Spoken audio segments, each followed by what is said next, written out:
राधे राधे। आज माघी पूर्णिमा व्रत की कथा कहेंगे। माघ पूर्णिमा व्रत के साथ साथ कथा सुनना भी अति फलदायी होता है। इस दिन स्नान दान का जितना महत्व है उतना ही महत्व विष्णु पूजा करने और कथा सुनने का भी है। आइए माघी पूर्णिमा व्रत की कथा कहते हैं, आप लोग भी सुनिएगा। पौराणिक कथा में वर्णन मिलता है कि किसी नगर में धनेश्वर नाम का एक ब्राह्मण रहता था। उसकी पत्नी रूपवती, पतिव्रता और सर्वगुण संपन्न थी। बस दुख था तो सिर्फ इस बात का कि उनकी कोई संतान नहीं थी। यही कारण था कि वे दोनों बहुत ही चिंतित रहते थे। एक बार उस नगर में एक महात्मा आए। वो नगर के सभी लोगों से दान लेते थे, लेकिन धनेश्वर की पत्नी जब भी उन्हें दान देने जाती तो वो उसे लेने से मना कर देते थे।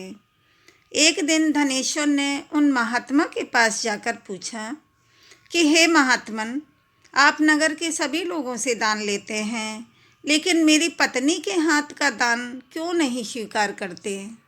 हमसे अगर कोई भूल हुई है तो हम ब्राह्मण दंपति आपसे क्षमा याचना करते हैं। महात्मा बोले, नहीं विप्र, तुम तो बहुत ही विनम्र और हमेशा आदर सत्कार करने वाले ब्राह्मण हो। तुमसे तो भूल कदापि नहीं हो सकती। महात्मा की बात सुनकर धनेश्वर हाथ जोड़कर बोला, हे मुनिवर, फिर आखिर क्या कारण है? कृपया हमें उससे अवगत कराएं।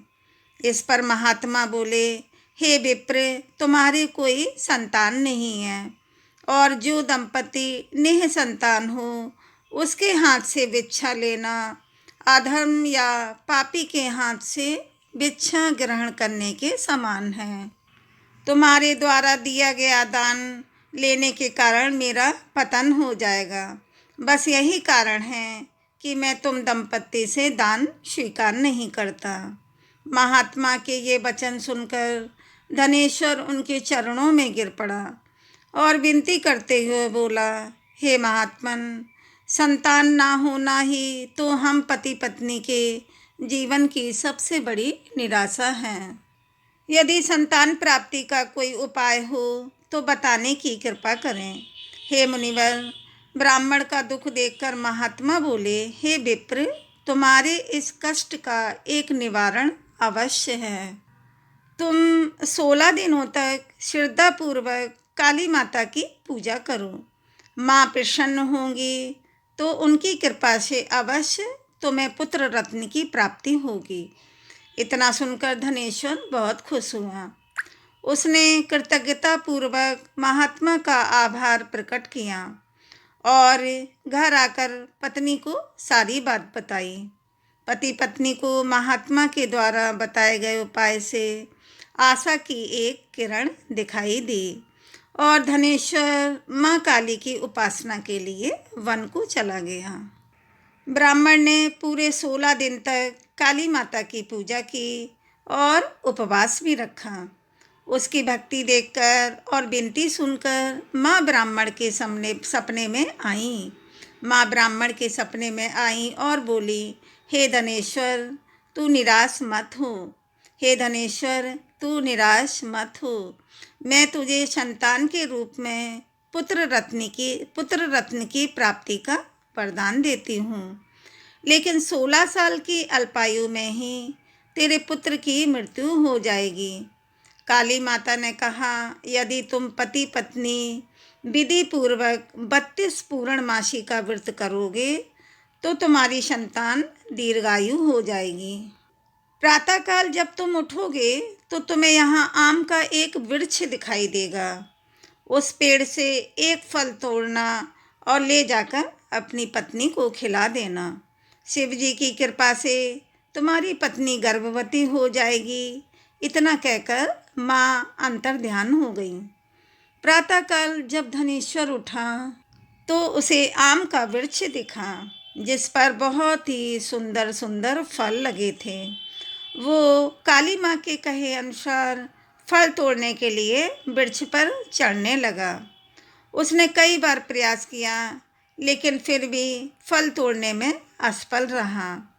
तभी उसने विघ्नहर्ता गणेश भगवान का सुमिरन किया और गणपति बप्पा की कृपा से इस बार जो वो वृक्ष पे चढ़ा तो फल तोड़ लाया। धनेश्वर ने अपनी पत्नी को वो फल दे दिया, जिसे खाकर वो कुछ समय बाद गर्भवती हो गई। दंपति काली माँ के निर्देश के अनुसार हर पूर्णिमा पर दीप जलाते रहे। कुछ दिन बाद भगवान शिव की कृपा हुई और ब्राह्मण की पत्नी ने एक सुंदर बेटे को जन्म दिया, जिसका नाम उन्होंने देवीदास रखा। जब पुत्र 16 वर्ष को होने को हुआ तो माता पिता को चिंता होने लगी कि इस वर्ष उसकी मृत्यु निश्चित है। दंपति ने देवीदास के मामा को बुलाया और कहा कि तुम देवीदास को विद्या अध्ययन के लिए काशी ले जाओ और 1 वर्ष बाद वापस आना। दंपति पूरी आस्था के साथ पूर्णमासी का व्रत करके पुत्र के दीर्घायु होने की कामना करते रहे। इधर काशी प्रस्थान के बाद मामा भांजे एक गांव से गुजर रहे थे। वहां एक कन्या का विवाह हो रहा था, परंतु विवाह होने से पूर्व ही उसका वर अंधा हो गया। तभी वर के माता पिता ने देवीदास को देखा और उसके पिता ने देवीदास को देखकर सोचा और मामा से कहा, तुम अपना भांजा कुछ समय के लिए हमें दे दो। विवाह संपन्न हो जाए उसके बाद तुम अपने भांजा को ले जाना। यह सुनकर मामा ने कहा, यदि मेरा भांजा ये विवाह करेगा तो कन्यादान में मिले धन आदि पर हमारा अधिकार होगा। वर के माता पिता ने और मामा की बात स्वीकार कर ली और उसके पिता ने जब मामा की बात स्वीकार कर ली तो देवीदास के साथ कन्या का विवाह संपन्न हो गया। इसके बाद देवीदास पत्नी के साथ भोजन करने बैठा। पत्नी के साथ जब भोजन करने बैठा, लेकिन उसने उस थाल को हाथ नहीं लगाया। यह देखकर पत्नी बोली, स्वामी आप भोजन क्यों नहीं कर रहे हैं? आपके चेहरे पर ये उदासी कैसी है? आपके चेहरे पर ये उदासी कैसी है? तब देवीदास ने सारी बात बताई। यह सुनकर कन्या बोली, स्वामी मैंने अग्नि को साक्षी मानकर आपके साथ फेरे लिए हैं। अब मैं आपके अलावा किसी और को अपना पति स्वीकार नहीं करूंगी। पत्नी की बात सुनकर देवीदास ने कहा, ऐसा मत कहो, मैं अल्पायु हूँ। कुछ ही दिन में 16 वर्ष की आयु होते ही मेरी मृत्यु निश्चित है।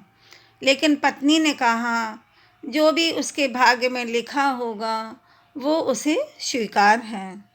देवीदास के बहुत कहने पर भी जब वो नहीं मानी तो देवीदास ने उसे एक अंगूठी दी और कहा कि मैं विद्या अध्ययन के लिए काशी जा रहा हूँ, लेकिन तुम मेरे जीवन मरण के बारे में जानने के लिए एक पुष्प वाटिका तैयार करो। उसमें भांति भांति के पुष्प लगाओ और उन्हें जल से सींचती रहो। यदि वाटिका हरी भरी रहे, पुष्प खिले रहें, तो समझना कि मैं जीवित हूँ, और जब ये वाटिका सूख जाए तो मान लेना कि मेरी मृत्यु हो चुकी है। इतना कहकर देवीदास काशी चला गया। प्रातःकाल जब कन्या ने दूसरे वर को देखा तो बोली, ये मेरा पति नहीं है, मेरा पति काशी पढ़ने गया है।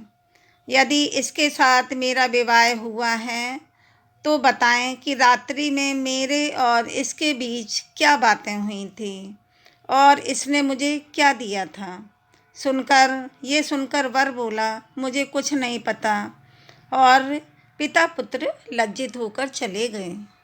उधर एक दिन प्रातःकाल एक सर्प देवीदास को डसने के लिए आया, लेकिन उसके माता पिता द्वारा किए जाने वाले पूर्णिमा व्रत के प्रभाव के कारण वो उसे डस नहीं पाया। तत्पश्चात कालशम वहाँ आए और उसके शरीर से प्राण निकालने लगे। देवीदास मूर्छित होकर गिर पड़ा। तभी वहाँ माता पार्वती और शिवजी आए। देवीदास को मूर्छित देखकर देवी पार्वती बोली, हे स्वामी, देवीदास की माता ने 32 पूर्णिमा का व्रत रखा था। उसके फलस्वरूप कृपया आप उसे जीवन दान दे दें। माता पार्वती की बात सुनकर भगवान शिव ने देवीदास को पुनः जीवित कर दिया। इधर देवीदास की पत्नी ने जब देखा कि पुष्प वाटिका में एक भी पुष्प नहीं रहा, तो वो जान गई कि उसके पति की मृत्यु हो चुकी है और वह रोने लगी। तभी उसने देखा कि वाटिका पुनः हरी भरी हो गई है। ये देखकर वो बहुत प्रसन्न हुई और उसे पता चल गया कि देवीदास को पुनः प्राणदान मिल चुका है। जैसे ही देवीदास का 16 वर्ष का हुआ तो मामा भांजा काशी से वापस चल पड़े। रास्ते में जब वो कन्या के घर गए तो उसने देवीदास को पहचान लिया और वह अत्यंत प्रसन्न हुई। धनेश्वर और उसकी पत्नी भी पुनः पुत्र को जीवित पाकर हर्ष से भर गए और खुशी हुए।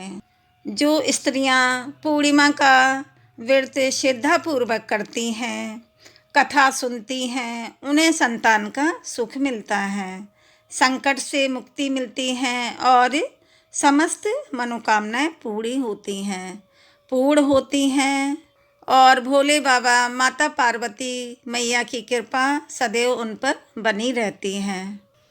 बोलो भगवान शंकर की और माता पार्वती मैया की जय। आप लोगों के ऊपर भोले बाबा और माँ पार्वती मैया की कृपा सदैव बनी रहे। वीडियो को लाइक शेयर सब्सक्राइब करें। धन्यवाद।